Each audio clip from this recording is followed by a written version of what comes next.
Okay, so praise muna ako bago si Kara. Okay, so invitation yata si Kara eh. No? Ezekiel chapter 44 verse 23. Ezekiel chapter 44 verse 23. So may kli lang po ito. Ezekiel chapter 44 verse 23. Basahin lang po natin ng isang talata.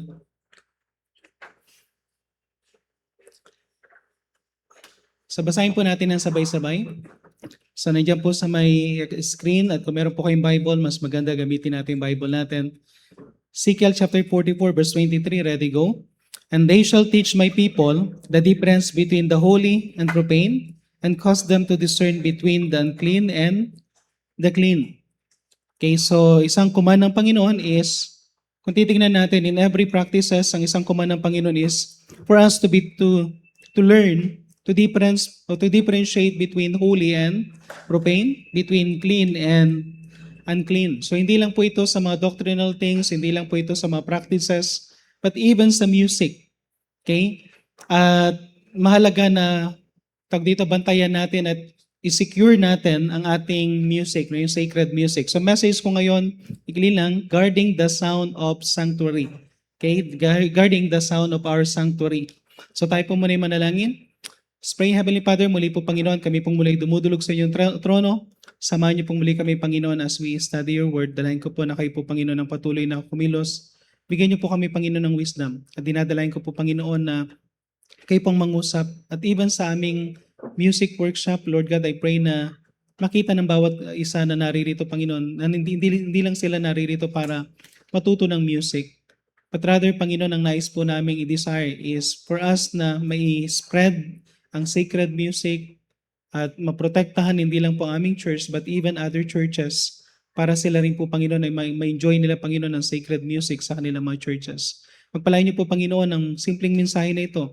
At dalayan ko po na ito po ay maintindihan, may kintal sa kaisipan at puso ng bawat isa na makikinig, especially sa lahat po, Panginoon, na nakasama namin sa music workshop na ito. Ito na po aming samodalangin sa pangalan ng Panginoon Jesus. Amen. So meron pala tayong pang-labing-siyam na church pala, no? Kasama rin pala natin, meron tayo galing from Ilagan Baptist Church. Ilagan Baptist Church, yung kapatid ni Brother Adonis, nandito siya. Pwedeng tumayo, ayun. Amen. Maraming salamat.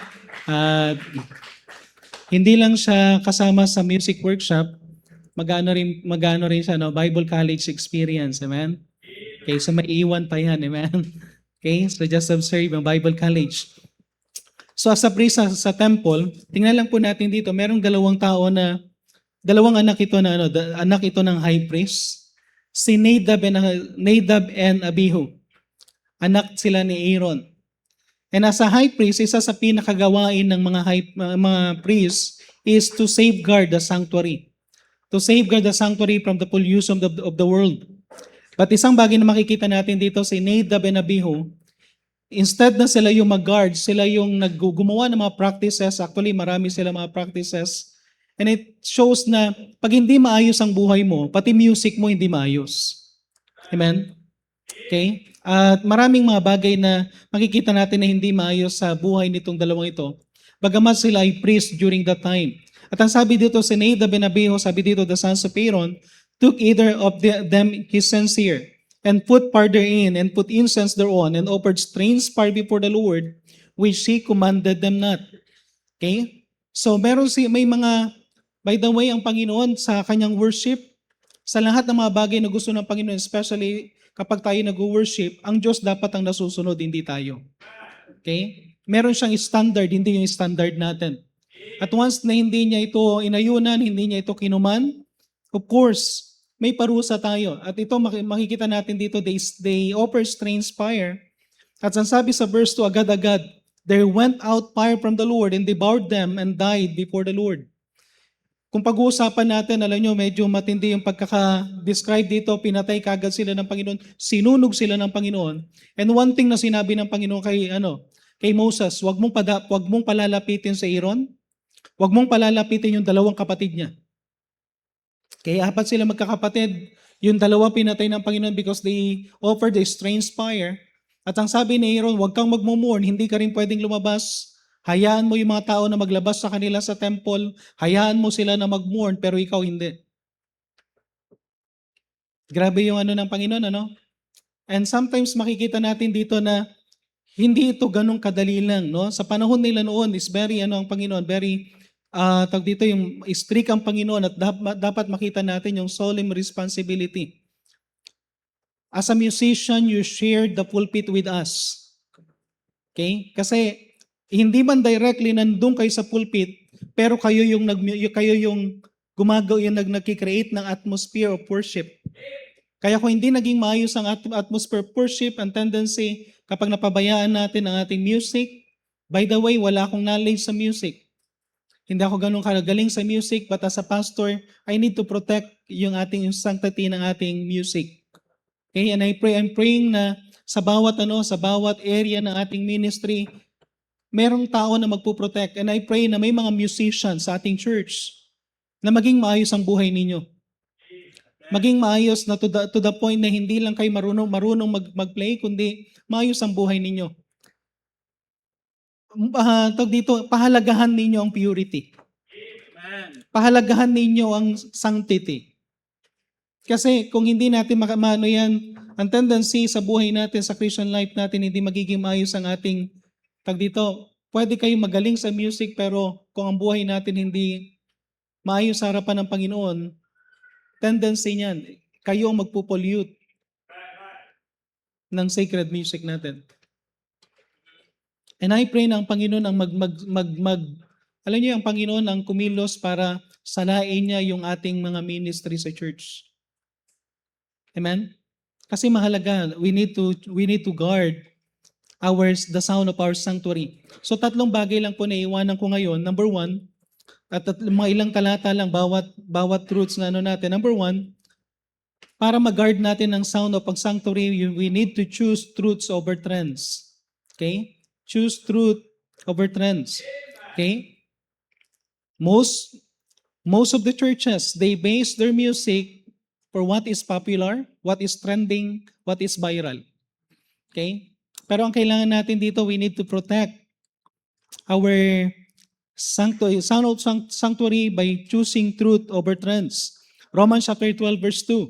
Ang sabi dito, and be not conformed to this world, but be ye transformed by the renewing of your mind, that ye may prove what is that good and acceptable and perfect will of God. Okay, so ang sabi dito, huwag tayong mag-conform sa mundo. Hindi tayo nandito para kopyahin ang mundo. Amen? Amen?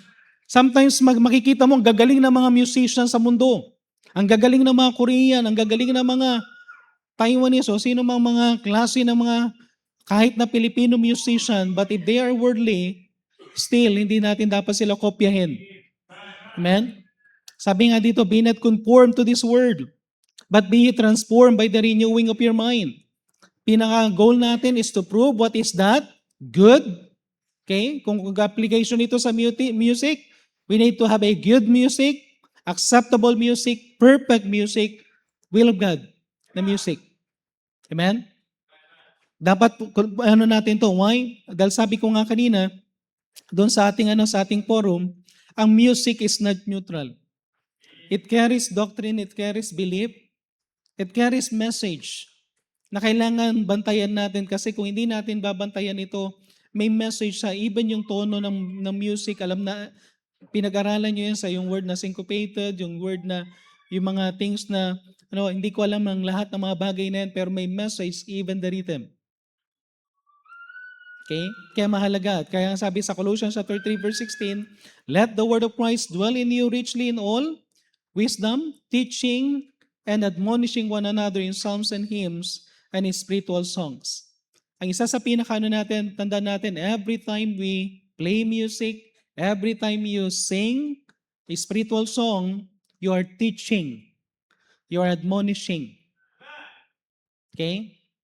At kahit na gaano ka kagaling, pwede kang palakpakan ng tao.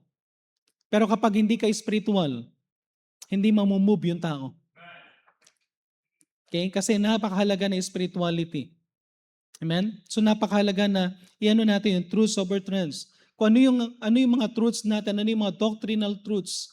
Kaya nga ito yung reason, hindi tayo pwedeng tumanggap ng mga awitin o kaya mga composition na alam natin na galing sa mga maling yung mga maling paniniwala. So you need to read.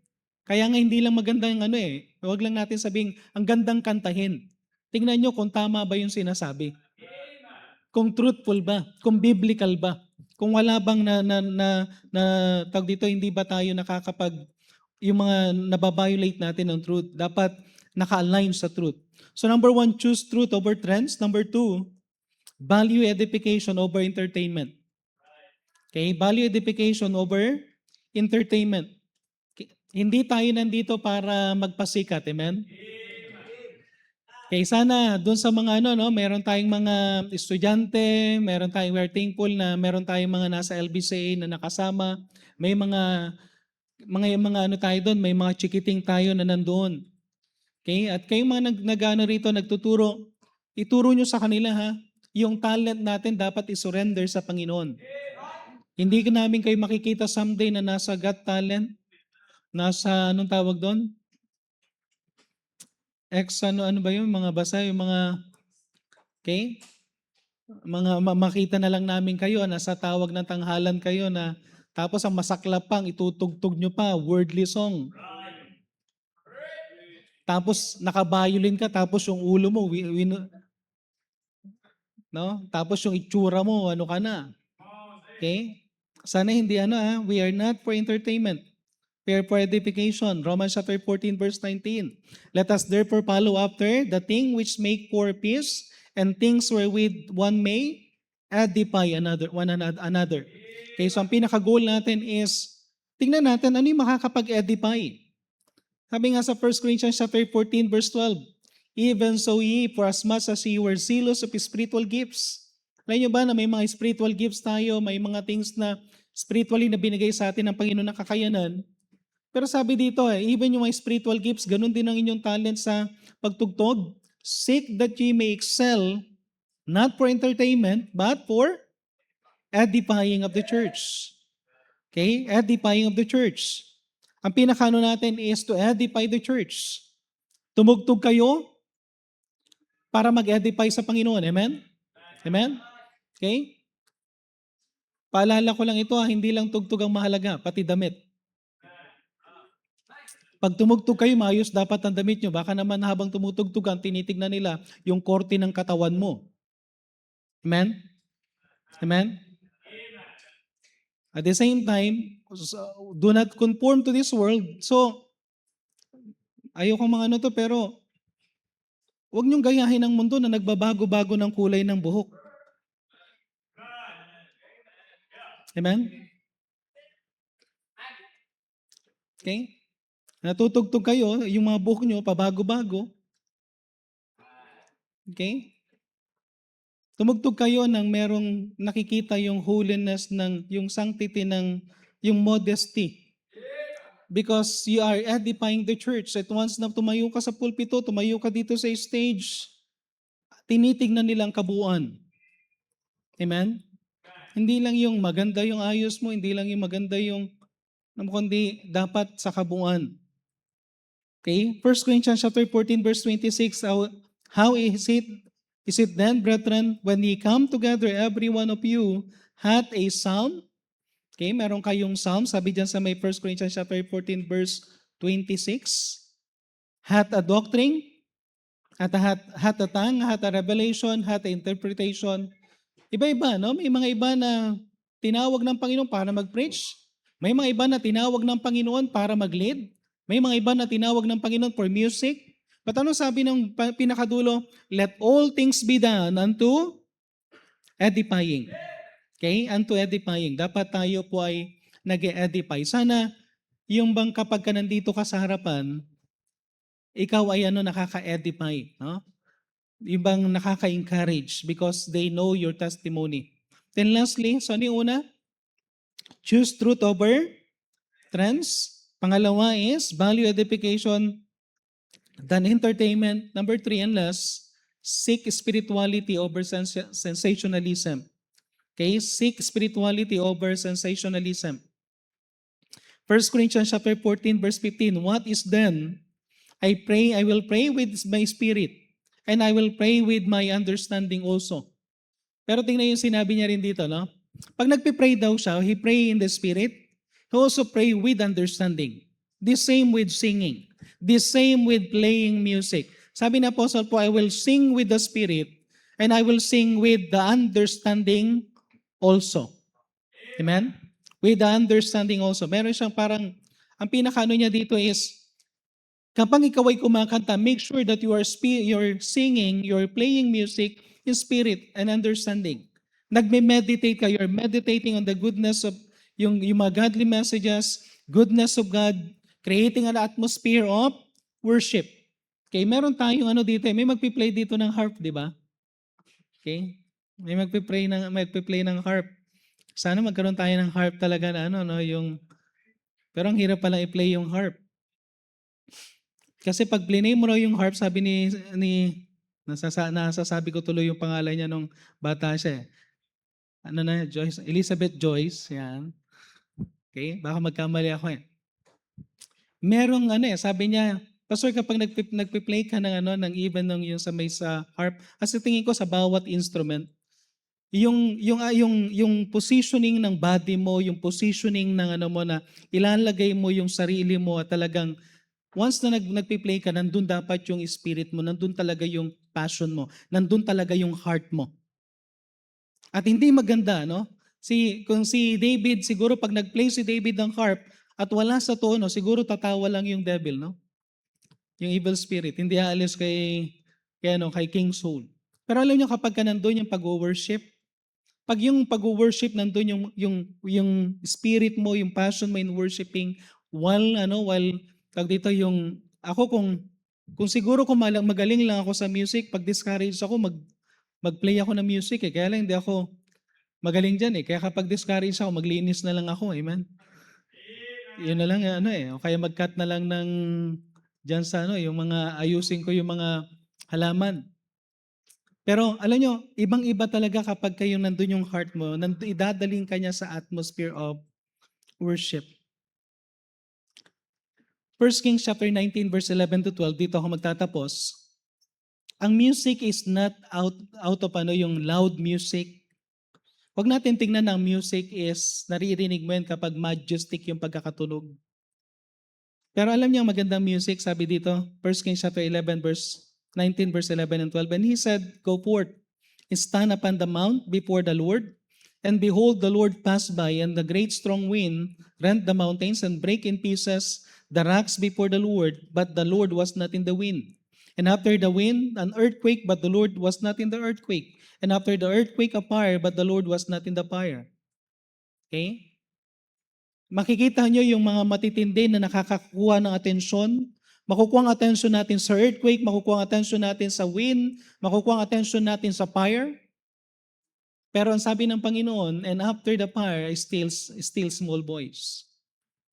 Hindi nakukuha ang atensyon, kung makikita natin, kung gusto mo talagang marinig ang boses ng Panginoon, gusto mo makipag-usap sa Panginoon, hindi doon sa nakuha mo yung attention because of the loud or majestic music, but something na, alam mo yung sound na, actually, para sa akin ang music na nakakapag-edify, hindi malakas, hindi yung parang nakakapagod tugtugin, hindi yung mga bagay na kundi yung something na maririnig mo talaga ang Panginoon is speaking to you through the music. At nakakagulat lahat ng mga ni-create ng Panginoon. Ang sabi ng mga researchers that even stars ay nagki-create ng sounds. At meron silang harmony. Even ang mga leaves nagki-create ng sound at meron silang harmony. Even ang waves nagki-create ng sound at merong harmony. Everything na yung mga creation, maririnig mo yung mga ibon. Di ba kung gusto mong mag-relax, pumunta ka sa isang place na maraming merong agos ng tubig, maririnig mo yung crickets, maririnig mo yung huni ng mga ibon, very peaceful place. At maalala mo ang Panginoon, ang sarap mag-worship. Kaya, hindi ito palakasan, hindi ito pagalingan, Isang bagay sa bawat isa na nandito na nakasama natin sa music workshop, ibang-iba kapag ka nag-play ka together with the orchestra, tama? Kasi pag nag-play ka together with the orchestra, hindi pwedeng magpasikat ka, amen? Kailangan mong tumuno, sumabay sa kasama mo. Kailangan mong sumabay sa kabuuan at hindi mo pwedeng gawin ang gusto mong diskarte dahil kailangan mong sumunod sa conductor. At once na nangyari, yung harmony na yan, grabe ang gagawin ng Panginoon. So napakaganda pakinggan.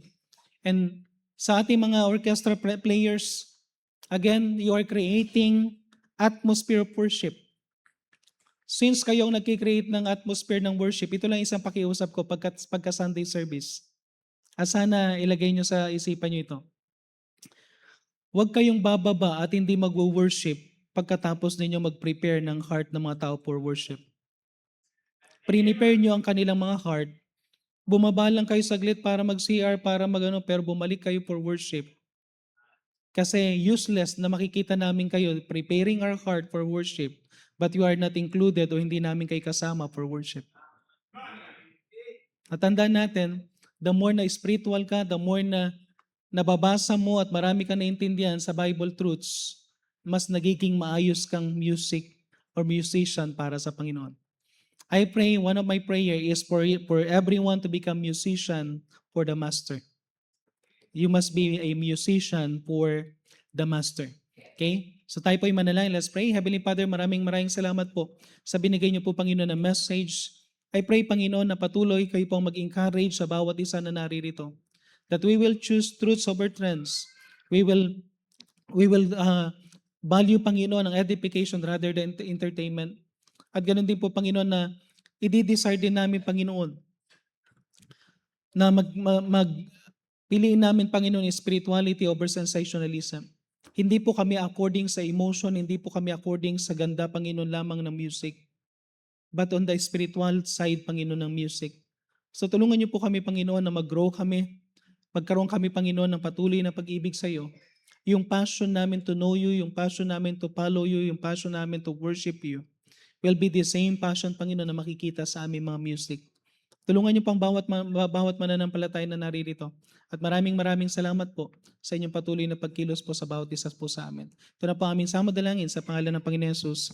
Amen. God bless po.